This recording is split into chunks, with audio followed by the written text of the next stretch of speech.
Hai semuanya, ketemu lagi bareng Mihu di sini. Oh iya, kali ini Mihu akan membawakan alur cerita dari film Donghua yang berjudul Battle Through the Heaven.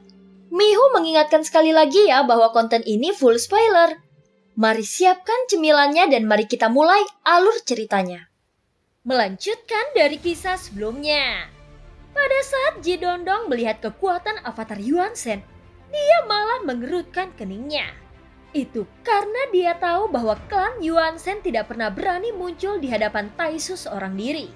Meskipun mereka adalah klan yang arogan, sangat tidak mungkin bagi klan Yuan Shen untuk melakukan hal ceroboh seperti itu. Ji Dongdong yakin bahwa tubuh ini pasti dikendalikan oleh seseorang. Akan tetapi terlepas dari keraguannya terhadap tubuh keabadian klan Yuan Shen, Ji Dondong lebih penasaran tentang mengapa pihak dunia sensi masih belum menunjukkan batang hidungnya. Padahal semua pasukannya sudah menjara wilayah Laut Barat, mengambil energi kehidupannya dan menghancurkan semua bintang-bintang yang berada di sensi. Tetapi dari awal sampai akhir, dunia sensi tidak pernah mengeluarkan prajurit kuat atau bahkan pasukan khusus untuk menghadapi Taisu. Terlebih lagi menurut pengalaman mereka ketika menginvasi dunia sensi di masa lalu, dunia sensi tidak pernah takut dengan perang, apalagi dengan adanya keberadaan sang makhluk tertinggi seperti Zusa. Saat itu bahkan Taisu belum menyentuh dunia sensi. Tetapi keberadaan sang makhluk tertinggi terlalu berkuasa, sehingga tidak ada cara untuk memanfaatkannya. Namun meski sang makhluk tertinggi sudah lama mati, dunia sensi masih terus bergerak maju. Dan jumlah orang kuat selalu dijaga dalam jumlah yang tetap.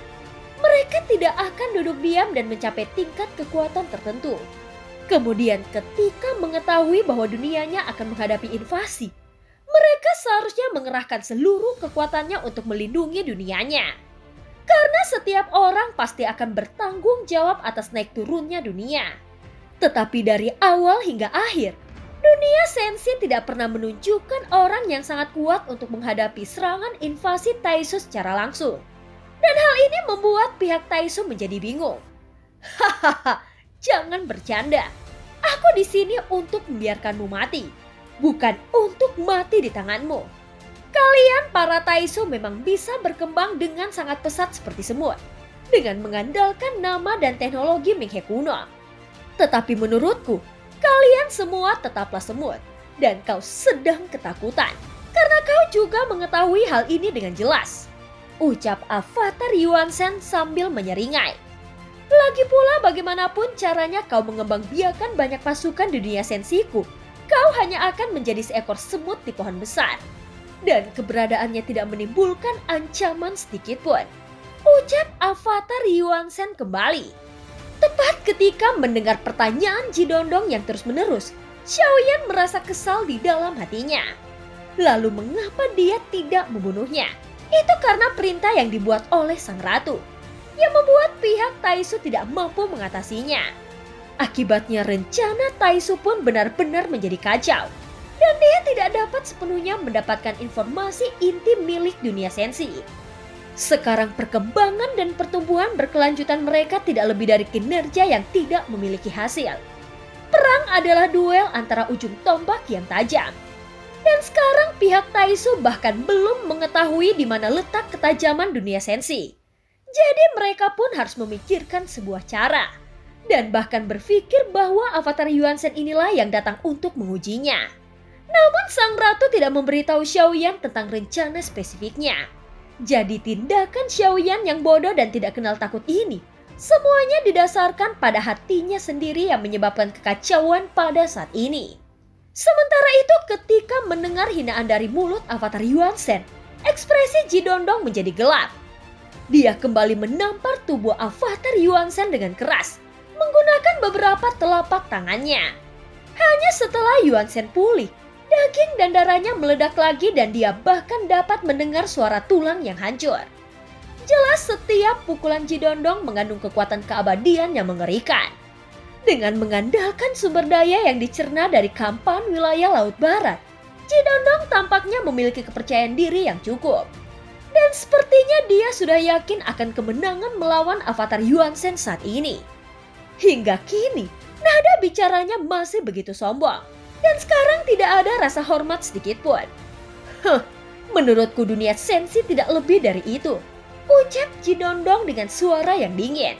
Segera dia menggerakkan tubuhnya menginjak dada avatar Yuan Shen dengan keras, hingga menyebabkan tulang di dadanya patah dan seteguk besar darah langsung menyembur keluar. Apakah kau melihatnya? Dunia sensi sama lemahnya denganmu. Dan aku dapat menghancurkan dunia sensi milikmu ini kapan saja. Jika aku mau, tidak ada lagi kekuatan yang dapat menandingi keagungan Taisu. Sang makhluk tertinggi sudah lama mati, dan yang tersisa sekarang hanyalah orang-orang lemah, ucap Jidongdong sambil berteriak, dan ada tatapan menghina di matanya. Hei, ada apa denganmu? Apakah klan Yuan Shen yang sombong tidak lebih dari ini? Kau bahkan lebih lemah dari seekor semut yang rentan terhadap satu pukulan, ucap Jidongdong kembali. Dan sambil berbicara, dia menggunakan kakinya untuk terus menekan tulang di dada Yuan Shen. Dengan rasa sakit yang menembus tubuhnya ini, membuat wajah Yuan Shen menjadi pucat. Bahkan tampaknya rasa sakit ini telah merasuk jauh ke dalam jiwanya. Dan hal ini membuat ekspresi tubuh utama Xiaoyan yang tengah berdiri di atas batra menjadi sangat suram. Dan sang ratu juga menyadari keanehan dari Xiaoyan. Suamiku, sepertinya kau sedang mengalami kesulitan. Apakah tubuh avatarmu dalam bahaya? Tanya sang ratu sambil mendekati Xiaoyan. Benar, ada seorang wanita berambut merah dari pihak Taisu. Tampaknya dia adalah komandan terkuat dalam pasukan ini. Dia datang untuk menjebak dan menghabisiku, jawab Xiaoyan sambil menghela napas panjang. Sepertinya aku tahu. Menurut informasi yang ditemukan, dia bukan hanya seorang wanita biasa. Dia juga merupakan tuan muda ke-12 dari dunia Taisu dan namanya adalah Jidongdong, ucap sang ratu sambil mengangguk. Jidongdong? Kekuatan apa yang dia miliki? Tanya Xiaoyan sambil mengangkat kedua alisnya. Karena dia adalah tuan muda ke-12 dari dunia Taisu, kekuatannya secara alami akan menembus tingkat keabadian. Hanya saja wanita ini tidak pandai bertarung. Dia hanya pandai dalam mengelola kekuatan Taisu, yang sebagian besar terlalu sia-sia. Ketenaran dan teknologi Minghe kuno membuat sebagian besar dari mereka melupakan esensi dari kultivasi, ucap sang ratu dengan perlahan. Sial, tapi bagaimanapun juga, dia adalah seorang keabadian. Jadi dapat dipastikan bahwa dia adalah orang yang sangat kuat, ucap Xiaoyan sambil mengerutkan keningnya.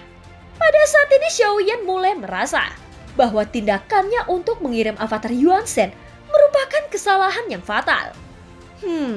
Tentu saja jika tubuh avatar Yuan Shen milikmu bertemu dengannya, kau mungkin akan kehilangan tubuh avatar itu, ucap sang ratu sambil melambaikan tangannya. Ketika mendengar kata-kata ini, wajah Xiaoyan menjadi semakin suram. Sekarang, kau pasti sedang terburu-buru untuk pergi ke markas Taisu, bukan? Tanya sang ratu ketika melihat Xiaoyan yang tidak berbicara. Padahal dia hanya menebak-nebak saja. Tapi saat ini, Xiaoyan langsung mengangguk. Sang ratu menutup mulutnya karena terkejut dan memandang Xiaoyan dengan tidak percaya. Mungkin lebih tepatnya markas Taisula yang menghampiri tubuh avatarku. Sekarang kekuatan nyata Taisu sudah terganggu. Dan tubuh avatarku disiksa oleh Jidongdong dalam skala yang sangat besar. Cederanya memang tidak serius, namun dia diracuni. Dan situasi lingkungannya telah gelap, serta ada formasi penindasan yang buruk, ucap Xiaoyan sambil tersenyum masam. Sayang sekali darah klan Yuan Shen sangat langka sekarang, dan batas dari tubuh avatar ini pasti akan sangat tinggi. Sekarang, apakah kau menyesali tindakan tergesa-gesa itu? Tanya sang ratu. Sampai sejauh ini, sang ratu tidak pernah memberi pendapat apapun atas setiap keputusan yang dibuat oleh Xiaoyan. Dia menghormati setiap pilihan yang ingin Xiaoyan lakukan. Apakah nantinya akan berdampak baik atau buruk? Sang ratu hanya perlu mendukungnya. Namun hal tersebut bukan karena dia sengaja ingin mempermalukan Xiaoyan di hadapannya. Akan tetapi sang ratu mempunyai maksud tertentu dan ada beberapa jalan berbeda yang harus dilalui sendiri oleh Xiaoyan. Pada saat ini Xiaoyan tidak berbicara, tapi ekspresi wajahnya sudah menjelaskan jawaban di dalam hatinya. Kali ini dia memang terlalu ceroboh. Baginya kehilangan tubuh avatar Yuan Shen sama saja dengan kehilangan salah satu lengannya yang paling kuat. Wudongsu tidak terlahir begitu pintar. Dia dulunya sangat impulsif dan melakukan banyak hal tidak rasional karena temperamennya, sehingga membuat kesalahan bukanlah hal yang buruk, ucap sang ratu dengan perlahan. Dengan kepintarannya, dia sudah menduga bahwa ketika tubuh avatar Yuan Shen terpisah dari Xiaoyan, situasi seperti hari ini pasti akan terjadi. Namun sang ratu tidak ingin menghentikan Xiaoyan, karena dia merasa bahwa Xiaoyan membutuhkan bantuan dari orang lain. Sang ratu ingin terlebih dahulu membiarkan Xiaoyan memahami kesenjangan antara dunia Senshi dan dunia Taisu. Semuanya tidak sesederhana yang dibayangkan pihak Taisu. Ini terlalu merepotkan dan tidak selemah yang dibayangkan oleh Xiaoyan. Sekalipun itu adalah agar ke depan bukanlah perkara mudah untuk menyelesaikannya. Oleh sebab itu tubuh avatar Yuan Shen sangat penting bagi Xiaoyan. Dan sekarang dia akan kehilangan tubuh terkuatnya karena keputusannya yang ceroboh. Bagi Xiaoyan sendiri kesalahan seperti itu tidak akan terlupakan. Ratu, seberapa cepat kita bisa sampai ke sana? Tanya Xiaoyan sambil menatap kehampaan di hadapannya. Dan tampaknya dia benar-benar tidak ingin kehilangan tubuh avatar Yuan Shen-nya karena kecerobohannya kali ini. Mungkin 5 hari, jawab sang ratu dengan ekspresi yang polos. Ketika mendengar jawaban dari sang ratu, detik berikutnya wajah Xiaoyan pun langsung menjadi pucat pasi. Meskipun 5 hari itu sangat singkat, tapi bagi Xiaoyan saat ini yang sedang panik, 5 hari itu akan terasa seperti 1 tahun.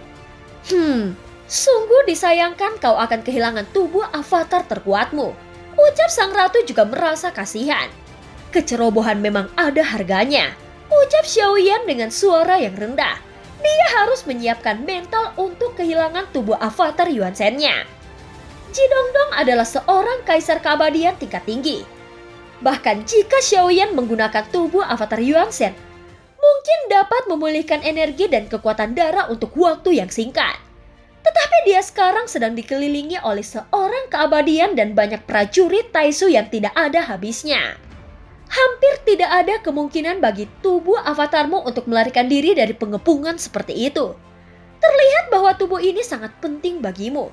Namun tidak ada yang dapat kau lakukan untuk mengatasinya, gumam sang ratu. Pada saat ini Xiaoyan pun hanya menatap sang ratu. Jelas dengan kekuatannya saat ini, ia hanya bisa duduk dan menunggu kematian. Tidak perlu banyak bicara tentang peran tubuh avatar Yuan Shen. Akan tetapi, akan lebih sulit lagi bagi Xiaoyan jika dia kehilangan tubuh tersebut. Karena dengan tubuh itulah Xiaoyan bisa mencapai kondisi sekarang. Termasuk kultivasi tubuh fisiknya juga membutuhkan bantuan dari tubuh avatar Yuan Shen. Itu karena tubuh avatar Yuan Shen adalah tindakan gabungan dari sosok Shizun dan Susang. Ketika mereka membantunya bertarung melawan setiap musuh yang ada. Hingga saat ini, avatar Yuan Shen sudah menjadi tangan kanan bagi Xiaoyan. Jika ada cara untuk menyelamatkannya, aku berharap kau dapat membantuku. Kali ini aku yang melakukannya. Dan aku sudah mempermalukan diriku sendiri, ucap Xiaoyan sambil menangkupkan kedua tinjunya. Dia sadar bahwa dirinya sebelumnya terlalu inklusif. Ketika melihat bintang-bintang dan benua yang hidupnya hancur setelah dijarah oleh pihak Taisu, Xiaoyan masih tidak bisa menahan luapan emosinya. Dan akhirnya dia pun menggunakan kekuatan avatar Yuan Shen untuk melawan dunia Taisu. Dia juga sepenuhnya meremehkan kekuatan Taisu yang sebenarnya. Dia berpikir bahwa pihak Taisu itu sama dengan apa yang dia hadapi ketika berada di dunia Xuanyan. Memang benar kebencian membuat Xiaoyan kehilangan akal sehatnya. Tapi itu juga membuktikan rasa kasih sayang Xiaoyan terhadap semua makhluk hidup Senshi dari lubuk hatinya. Tanpa dia sadari, dia telah memasuki perannya sendiri dan dia ingin memikul tugas penting untuk menyelamatkan dunia Senshi. Tapi sekarang, seperti yang dikatakan oleh sang ratu, ini masih terlalu dini. Dan kekuatannya masih sangat jauh dari kata cukup. Hei, jika sikapmu menjadi sopan seperti itu, aku malah menjadi canggung untuk menanggapinya. Ucap sang ratu yang tiba-tiba cemberut. Meskipun hubungannya dengan sang ratu telah hilang dan perasaan asing sebelumnya juga memudar. Tetapi ketika dia ingin meminta bantuan kepada sang ratu, Xiaoyan tetap menganggap sosok ratu sebagai senior. Namun Xiaoyan tiba-tiba terdiam dan saat ini dia menyadari bahwa ada sesuatu yang aneh. Bukankah ini tak terletak formasi? Tanya Xiaoyan sambil memperhatikan sekitarnya. Dan dalam sekejap mata indah sang ratu melebar. Lalu dia menatap sosok Xiaoyan dengan tidak percaya. Hah, benar saja. Sejak kapan suamiku menjadi lebih pintar? Ucap sang ratu sambil memegang wajah Xiaoyan. Ekspresinya penuh dengan kejutan dan kegembiraan, bibirnya membentuk senyuman. Namun yang dirasakan oleh Xiaoyan hanyalah penuh penghinaan. Sebenarnya ini bukanlah sebuah rencana. Ini hanya diciptakan untuk memberitahu cara membunuh mereka. Tuan muda ke-12 ini bukan aku yang harus membunuhnya. Tapi hanya sang makhluk tertinggi yang kembali yang dapat melakukannya. Ucap sang ratu dengan serius. Dan Xiaoyan pun tercengang saat mendengar kata-kata itu. Terlebih lagi pihak Taisu tidak takut padaku. Memang sulit menakut-nakuti mereka dengan kekuatanku yang sekarang. Bagi orang-orang tingkat tinggi yang sebenarnya, apa yang mereka takuti tetaplah orang yang berdiri di puncak dunia sensi. Ucap sang ratu kembali. Kalau begitu, maka biarkan mereka mengerti bahwa sang makhluk tertinggi belum mati. Sang makhluk tertinggi telah kembali. Gumam Xiaoyan yang terus memikirkan maksud dari ucapan sang ratu. Pada saat yang sama, tidak jauh dari kota Qianxing, Jidondong masih memikirkan bagaimana cara untuk menghadapi avatar Yuan Shen yang tidak memiliki rasa takut sedikit pun. Tapi tiba-tiba ekspresinya berubah drastis. Dan sosoknya bahkan tidak bisa mundur. Pada saat ini kehampaan sudah menyelimuti. Dan dalam sekejap, bintang logam tempat Xiaoyan berada tiba-tiba menghilang. Tampaknya bintang tersebut seolah-olah sudah dilahap oleh kehampaan. Dan jika memperhatikan ribuan kaki ke belakang, siapapun dapat melihat pemandangan yang sangat mengejutkan ini. Bukan kehampaan yang menelan bintang-bintang tersebut, tetapi ada badai kehampaan gelap yang cukup besar. Xiaoyan juga sedikit mengerti. Kali ini, apa yang disebut tata letak bukanlah tentang perencanaan yang indah, tetapi lebih tentang kata tidak bertindak. Namun tidak bertindak bukan berarti tidak melakukan apa-apa, melainkan mengikuti alur tertentu dan mencapai indeks dengan cara yang alami. Detik berikutnya avatar Yuan Shen yang terjebak dalam kebuntuan kini tiba-tiba merasa lega. Dan ketika dia mengetahui cara untuk melepaskan diri dari penindasan para prajurit Taisu, energi dan darah di dalam tubuh Yuan Shen beregenerasi dan dia segera duduk kembali. Pada saat ini avatar Yuan Shen memuntahkan beberapa darah hitam untuk mengeluarkan racun dari tubuhnya sebanyak mungkin. Tempat apa ini? Gumam Yuan Shen saat dia mengeluarkan racun dari tubuhnya. Yuan Shen melihat kegelapan di sekelilingnya. Dan bahkan monster Taisu yang menutupi langit serta matahari juga menghilang. Selain merasa seperti dirinya tersedot ke dalam ruang tertentu, namun Yuan Shen mengerti bahwa pasti ada seseorang yang datang untuk tinggal bersamanya. Meski ruang yang ia tempati sangat luas, namun itu memiliki batas. Sehingga dapat disimpulkan bahwa tempat ini bukanlah kehampaan. Apakah itu senior Zenwu? Tanya Yuan Shen. Bagi Yuan Shen yang bisa memasuki ruang dengan ukuran sebesar itu, satu-satunya hal yang terpikirkan saat ini adalah Zenwu. Bahkan meskipun prajurit sebenarnya sangat besar, mereka tidak terlalu besar. Jadi Yuan Shen hanya bertanya dengan ragu-ragu. Benar, Yang Mulia Nanfu memanggilku dan memberi perintah untuk membawamu ke sini. Ucap suara yang bergema di dalam benak Yuan Shen. Sekarang Yuan Shen tidak menyangka kalau itu benar-benar Zenwu. Dengan cara ini, Yuan Shen tahu di mana dia berada. Dan dia telah ditelan oleh Zenwu bersama bintang logam. Namun itu hanya dalam ujian dan tidak sepenuhnya tertelan. Tetapi segera Zenwu perlahan membuka mulut besarnya. Dan Yuan Shen kembali melihat nama Taisu yang sangat besar. Lalu bahtera raksasa muncul di kehampaan. Ukurannya begitu besar, sehingga bahkan Xiaoyan pun bisa menyaksikannya secara langsung. Meski tidak bisa dibandingkan dengan monster Taisu, namun aura yang terpancar dari sosok yang berdiri di atas bahtera membuat siapapun tidak berani mengabaikannya sedikit pun. Dan terus mendorong mereka ke dalam Taisu. Hah, sial. Benar saja tubuh Yuan Shen ini hanyalah sebuah umpan. Ucap Ji Dongdong yang sosoknya telah mundur kembali ke dalam markas Taisu. Meskipun dia adalah dewa keabadian, dia tidak selalu serius. Sebagai komandan terkuat, dia memiliki sumber daya yang cukup dan tidak akan ada kultivator yang tidak bisa dia kalahkan. Pada saat ini setelah memperhitungkan semua kemungkinan yang ada tentang dunia sensi, Ji Dongdong pun akhirnya memutuskan untuk kembali ke singgasana besinya. Lalu ketika melihat bahtera di tirai tipis yang ada di depannya, Ji Dongdong masih dapat melihat titik cahaya dengan seorang berbeda. Ada seorang keabadian di sini dan kelima titik cahaya di depan tampaknya menjadi petunjuk. Mungkinkah mereka mencoba menyelamatkan klan Yuan Shen itu? Gumam Ji Dongdong yang melihat beberapa titik cahaya yang sangat terang di antara bahtera itu. Itu terasa sangat kuat, atau setidaknya cahaya itu adalah bukti kekuatannya. Pada saat ini ada 5 titik cahaya yang sangat terang, dan Ji Dongdong menyimpulkan bahwa titik cahaya ini adalah pusat kekuatan para kultivator keabadian, yang mana sengaja disiapkan untuk menjebak dan membantu jika ada salah satu dari sekutu mereka yang sekarat. Lalu bagaimana jika kelima makhluk itu adalah keabadian, dan kehadiran mereka sengaja untuk mengguncang Taisu? Ucap Ji Dongdong yang mendengus dingin. Dia duduk dengan santai di singgasana besi, dan dia masih tidak terburu-buru. Jika aku mengaktifkan formasi perlindungan baju besi dewa setelah formasi ini dibuka, lalu bagaimana jika kelima dewa keabadian itu masih mustahil untuk menembusnya? Itu adalah formasi perlindungan dari baju besi dewa, dan itu adalah 10 formasi teratas Taisu. Ucap komandan Taisu yang ada di hadapannya. Dasar dunia sensi, kalian hanya menurunkan sekelompok idiot yang tidak tahu apa-apa tentang teknik formasi. Bagaimana mungkin mereka bisa memecahkannya? Jika mereka ingin menggunakan kekerasan untuk menerobos formasi ini, mereka semua hanya menari di telapak tangan kita. Dan visi energi akan membuat formasi ini semakin kuat. Ucap komandan Taisu itu kembali. Di meja panjang di depan Ji Dongdong, seorang pria tersenyum perlahan dan wajahnya penuh percaya diri.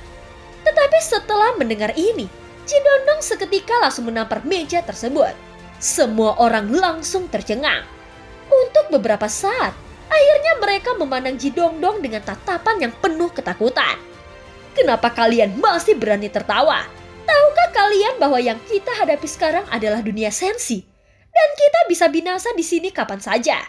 Jadi kita semua harus segera berangkat melakukan pertahanan yang ketat, lalu bersiap untuk mengungsi kapan saja.